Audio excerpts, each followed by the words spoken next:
The Bible does something that almost nobody talks about. Twice in two different books, written centuries apart, it stops mid-narrative and tells you to go read somewhere else. It cites a source. It references a document by name, treats it as reliable enough to stake major historical claims on, and then that document vanishes from history so completely that for over 1,000 years, not a single copy of it can be found anywhere on Earth. No mention in the Dead Sea Scrolls, no reference in the early church fathers, no trace in Jewish rabbinic literature for centuries. And then, in the Middle Age versions of it start appearing. Then a man in 18th century London publishes what he claims is the original and is sent to prison for fraud. Then a Hebrew manuscript printed in Naples in 1552 circulates as the genuine e-article and gets translated into English and sold to American readers in the 1800s, eventually earning the praise of Joseph Smith, the founder of Mormonism. And today, you can buy it on Amazon, multiple editions, all claiming to be the authentic lost book that the Bible itself referenced. The question is, which, if any, of them actually is? And what does the text that circulates under this name actually say? Because what it says is, by any measure, extraordinary. Stories that the Bible compressed into a single sentence are expanded here into full dramatic narratives. Characters the Bible names in passing become three-dimensional figures with motives, conversations, and deaths. Events the Bible only implies are here, described in vivid, sometimes Jasher is whatever its actual age and origin.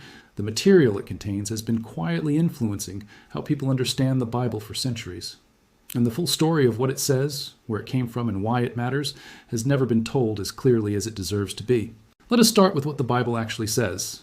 The name appears first in the Book of Joshua, chapter 10, verse 13. Joshua is leading the Israelite army in battle against a coalition of Canaanite kings.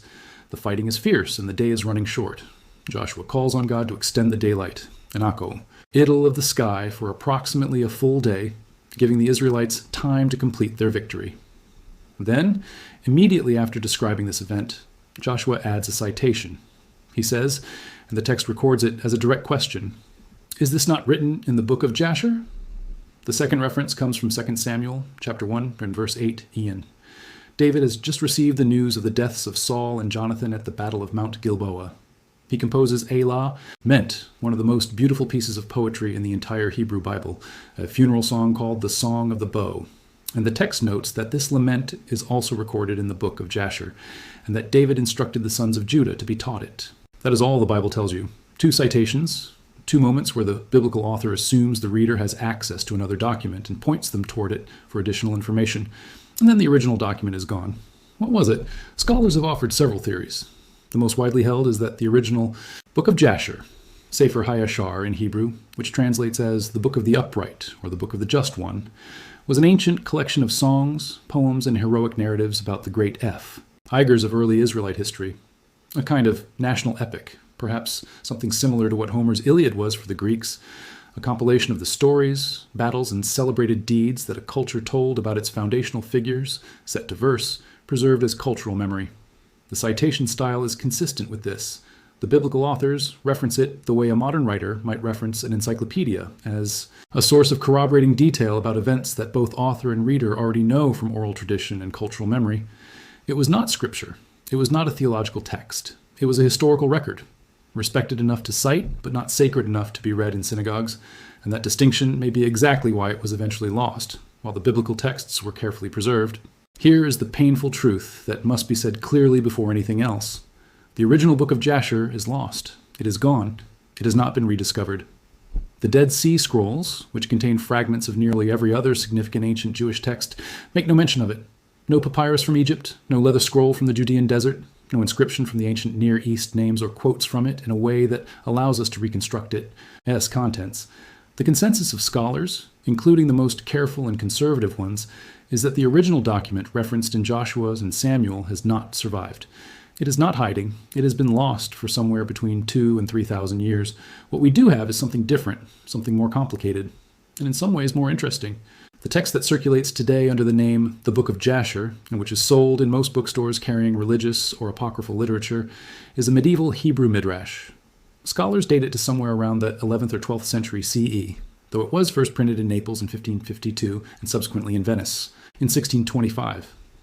A midrash, in Jewish literary tradition, is a form of interpretive expansion, a retelling and elaboration of biblical narrative that fills in gaps, resolves ambiguities, adds human detail and dramatic texture, and draws on accumulated oral tradition and legend to make the ancient stories vivid and comprehensible to later audiences. The Jewish tradition has a rich and sophisticated history of midrash, and the best midrashim are not attempts to deceive. They are explicitly understood as imaginative engagement with Scripture, a way of keeping the old stories alive and meaningful by thinking deeply about the questions they raise, see, and the details they leave out. The medieval midrash called the Sefer HaYashar is a good example of this form. It covers 91 chapters, running from Cain and Abel through the death of Joshua. It reads like an expanded Bible, telling the same stories but with more dialogue, more psychological depth, more connective tissue between events. And it contains material that appears nowhere in the biblical text, but does appear in very similar form in the Talmud and other medieval compilations of Jewish legend, and in the traditions of Islamic scholars working from parallel sources. One of the giveaways that this text is medieval rather than ancient is a detail in chapter 10, which covers the descendants of Noah. That chapter contains geographical references that simply did not exist in the ancient world. Medo, naval names for European territories, including a reference to Franza for France and Lombardy for Lombardy in Italy. The chapter closely follows a 10th century rabbinic text called the Josephon, which catalogs the various peoples living in Europe around 950 CE. A text that accurately predates Moses cannot contain reference as to medieval Italian political geography. Scholars have pointed this out clearly, and it is not seriously disputed. The Sefer HaYashar, whatever ancient sources it may have drawn on, is a medieval composition. But, and this is where the story gets genuinely extraordinary, medieval does not mean fabricated from nothing. In the contents of this text, whatever we decide about its age and origin represent the accumulated mythological and legendary imagination of the Jewish tradition about its own foundational figures, stretching back through the Talmud and earlier midrashics, literature to traditions that may genuinely be ancient. Much of what the Sefer HaYashar says about figures like Abraham, Nimrod, and Noah appears in the same or nearly identical form in the Babylonian Talmud, compiled centuries earlier, and in Targums, Aramaic translations of the Hebrew Bible with interpretive expansions that also significantly predate the medieval period. The medieval author of the Sefer HaYashar was not purely inventing. He was gathering, synthesizing, and dramatizing a body of traditional material that Jewish communities had been preserving and elaborating for a very long time. And what does that material actually say? Because this is where the text becomes genuinely gripping, and why it has captivated readers for centuries, and why the question of whether any of it might preserve genuine historical memory is one that serious scholars are still willing to take seriously. The Sefer HaYashar's most dramatic material centers on two figures, Nimrod and Abraham. In Genesis, Nimrod appears briefly as a descendant of Noah's son Ham, described as a mighty hunter before the Lord and the first king on earth, associated with the founding of Babylon and other great cities of Mesopotamia. That is almost all you get. 10 verses. No birth narrative, no personality, no death, just a mighty hunter who founded cities.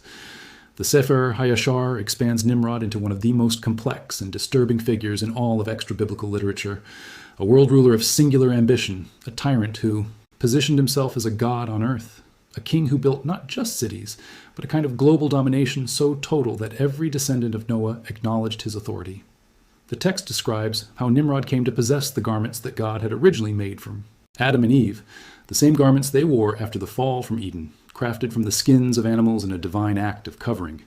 These garments, according to the Sefer HaYashar, were stolen from Noah by his son Ham, passed down to Ham's son Cush, and eventually given to Cush's son Nimrod. And when Nimrod put them on, the text says, every beast of the field and every bird of the sky and every creature of the air, they fell before him in fear and reverence. The garments gave him dominion. They were why he was a mighty hunter. They were why he became king of the whole earth. He was wearing the power of the first man. This detail of stolen divine garments conferring power over creation is not found in Genesis, but it is found in the Talmud, in Targum Pseudo-Jonathan, and in several other strands of Jewish tradition. It is not a medieval invention. It is an ancient theological idea about the transfer of primordial authority, expressing in narrative form the question of what human sovereignty looks like when it is separated from the covenant relationship with God. Nimrod's garments are Eden's power in the wrong hands. Then comes Abraham. In Genesis, Abraham appears in chapter 12, after a genealogy and a brief reference to his family's departure from Ur, already an adult, already called by God, already on his way to Canaan, his childhood, his education, his relationship with his father Terah, his confrontation with the culture he grew up in. None of this appears in Genesis. The Sefer HaYashar fills all of it in. and the story it tells is one of the most vivid and emotionally resonant in any religious literature. According to the text, at the time of Abraham's birth, a great star appeared in the sky and consumed 4 other stars from the 4 corners of the heavens. Nimrod's astrologers and wise men interpreted this sign and told the king, "The newborn child of Terah, your servant and commander, will grow to threaten your kingdom and destroy your power. Kill the child." Terah, Abraham's father, was a senior official in Nimrod's court and an idol-maker by trade. Warned of the threat, Terah hid his infant son with his mother and a nurse in a cave in the wilderness where they stayed for 10 years, hidden from Nimrod's soldiers. At age 10, Abraham emerged from the cave and went to Noah and his son Shem, who are still alive in this chronology, because the lifespans given in the text place them and Abraham as contemporaries, and spent 39 years being instructed by them in the ways of God. He returned to his father's house at 50 and found Terah still deep in idolatry, still serving Nimrod, still making and selling the idols that Abraham now recognized as nothing. Carved wood and stone, objects without life or power, receiving worship that belonged to the God who made the world. What Abraham does next is one of the most famous stories in Jewish tradition that never made it into the canonical text. He takes a hammer to his father's idols. He destroys them all, except the largest, around who. Senech he places the hammer when he is done. When Terah returns and finds the destruction, Abraham tells him that the biggest idol did it, that the idols argued and the largest one won. His father says, "Do not be foolish. These are pieces of wood. They cannot do anything." And Abraham says, "Exactly. You have just made my argument for me." Terah, caught between his son and his king, reports Abraham to Nimrod. Abraham is brought before the king of the world in chains, and what follows is a theological debate. Abraham arguing for the reality of the living God before the most powerful ruler on earth. Nimrod dismissing him and ordering him cast into a furnace that has been burning for 3 days at full intensity. Abraham walks into the fire and is not burned. He walks out of it alive. His brother Haran, watching from the crowd and unwilling to commit until he knows who wins, sees Abraham survive and declares himself Abraham's follower, and is immediately thrown into the same fire which kills him. This is how the Sefer HaYashar explains a seemingly cryptic verse in Genesis that has puzzled readers for millennia. And Haran died before his father Terah in the land of his nativity, in Ur of the Chaldeans. The Hebrew word Ur, which is simply a place name, also means fire. The Sefer HaYashar, drawing on a tradition found in multiple ancient Jewish and Aramaic sources, reads it both ways. Haran died in the fire of the Chaldeans, and it tells you why. This same story, Abraham in the furnace, the king's attempt to destroy the monotheist who will not bow, appears in the Quran in Surah 21. Islamic tradition accepted and elaborated the same body of Jewish legge, and preserving it in a completely different cultural stream and giving it a parallel authority in a different religious tradition. The story of Abraham in the fire is not a medieval Jewish invention. It is an ancient tradition running through Jewish, Aramaic, and eventually Islamic sources. A persistent memory or theological conviction about the founder of the Abrahamic faiths that the canonical text only hints at obliquely, and that the extra-canonical tradition fills out in full. And then there is Nimrod's death. In Genesis, Nimrod simply appears and then disappears from the narrative with no account of what happened to him. The Sefer HaYashar ties one of the most famous episodes in the biblical story to a violent, dramatic resolution that Genesis does not provide. According to the text, Esau, the twin brother of Jacob, the son of Isaac, the grandson of Abraham, is out hunting one day after Abraham's death and encounters Nimrod alone in the field with only 2 bodyguards. Esau and Nimrod have history. The text describes how Nimrod coveted the garments that Esau's ancestor had carried, the same garments of Adam, which Nimrod had once possessed and which had come to Esau through a chain of events the text traces carefully. In a surprise ambush, Esau draws his sword, kills Nimrod, and both of his guards takes the garments and flees. He arrives home exhausted and shaking, on the edge of collapse from the effort and fear of what he has just done. He throws himself down before his brother Jacob and says, "I'm going to die. What do I care about the birthright?" And so he sells it for a bowl of lentil soup. One of the most famous moments of apparent foolishness in the entire Bible, a man trading his spiritual inheritance for a meal, is here given a context. He is not simply impulsive or careless. He has just alone killed the king of the world. He is eye-shock. He is terrified. He needs food. He needs to feel ordinary. He gives away the future because the present is all he can process. Does this mean the Sefer HaYashar is accurate? Does it mean these things actually happened? That question is genuinely difficult, and serious scholars give it genuinely different answers. On one side, you have the recognition that this is a medieval text, composed over 1,000 years after the events it describes, drawing on traditions that were themselves already ancient and whose authenticity cannot be verified. The medieval geographical details in chapter 10 are proof that the text, as we have it, is not what it claims to be. On the other side, you have the observation that the parallels with the Talmud, the Targums, and Islamic tradition suggest that at least some of this material is drawing on traditions that predate the medieval composition by centuries. Traditions are not proof of history, but they are evidence of memory, of questions that communities have asked about their foundational stories and answers that those communities found compelling enough to preserve and pass down. Here is what we can say with confidence. The original Book of Jasher referenced in Joshua and 2 Samuel is lost, and has been for thousands of years. The text that circulates under that name today is a medieval midrash, probably composed in the 11th or 12th century CE, drawing on genuine ancient Jewish legendary traditions about the patriarchal period. It is not the book Joshua cited, but it is also not a pure fabrication. It is a serious piece of religious literature that preserves traditions going back much earlier than its medieval composition. Traditions that appear in parallel form in the Talmud, in the Targums, in the Islamic tradition, and in other strands of ancient Jewish thought. And there is also the 18th century English forgery by a London printer named Jacob Iliff, who published a text in 1750 claiming to be a translation of the lost original by an 8th century English scholar, and was declared an obvious fraud within the year and sentenced to 3 years in prison for it. Do not confuse that one with the medieval midrash. They are completely different texts, and the 1750 version is the one scholars have definitively dismissed as a literary hoax. What the Sefer HaYasher gives you, whatever its historical status, is something that the canonical text withholds: the inside of the story. It gives you Abraham's childhood, his education under the last of the antediluvian patriarchs, his confrontation with the king of the world, his walk into the fire. It gives you Nimrod as a fully realized antagonist, ambitious, paranoid, despotic, and ultimately mortal, dying violently in a field by the hand of a man who had come to hunt game and stumbled into the end of an empire. It gives you Esau not as a fool who carelessly threw away his birthright, but as a man undone by the violence of his own life, selling his future because the weight of his present was too heavy to carry. These are not peripheral elaborations. These are the questions that every careful reader of Genesis has always wanted answered. And the Sefer HaYashar answered them, whether rightly or wrongly, by doing what storytellers have always done, filling the silence of the text with the imagination of a community that loved those stories too much to leave them incomplete. The Bible says, "Is not this written in the Book of Jasher?" It points you toward something. The original is gone. But the pointing remains. And the fact that it pointed, the fact that the biblical authors assumed you had access to another source, another layer of the story, a document they considered trustworthy enough to cite in the middle of a miraculous event, and in the middle of the greatest lament in the Hebrew Bible, tells you something important about how the ancient world understood its own texts. The Bible was not written to be alone.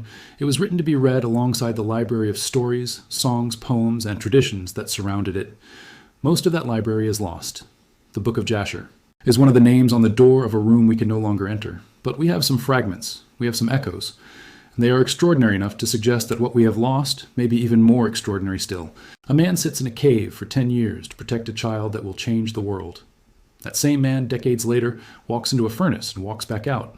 And somewhere in a field, after 185 years of ruling everything that moved under the sky, a mighty hunter meets a man with a sword, and the long arc of a dynasty ends in the dust between two hunting grounds. The Bible gives you the outline. The Sefer HaYashar gives you the scene. And the original Book of Jasher, the one Joshua cited, the one David sang from, gives you nothing because it is gone, but it left its name behind. And its name, for 3,000 years, has been asking the same question. Is this not written somewhere? Is there not more to this story? Is this not recorded somewhere in the memory of the upright? There is. There always has been. We just have to know where to look.